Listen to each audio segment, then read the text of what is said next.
Comment apaiser la Nouvelle-Calédonie? Comment réconcilier sa population 1 an et demi après les émeutes? Telle est la question qui va se poser à Paris aujourd'hui. Emmanuel Macron lance cet après-midi un sommet sur la Nouvelle-Calédonie. Le chef de l'État reçoit tous les acteurs économiques, politiques et sociaux du territoire à l'Élysée avant le début des discussions à Bougival dans les Yvelines.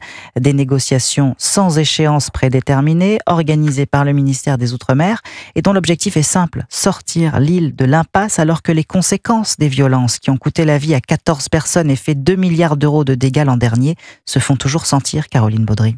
Au moins une école, une entreprise, une décharge, un local sportif ont été incendiés sur l'île rien qu'au mois de juin. À cela s'ajoutent des braquages, dont celui d'une station-service sur la commune de Dumbéa. Johan Lecourrieux en est le maire. Il y a toujours une délinquance qui fait écho à ce qu'on a pu connaître l'année dernière. C'est beaucoup mieux, mais c'est fragile. Il est important que l'État maintienne ses forces de l'ordre encore un certain temps. Lors des événements l'année dernière, on a perdu la plus grande plateforme commerciale du territoire. 13 000 emplois ont été perdus après la destruction de 500 entreprises dans l'archipel.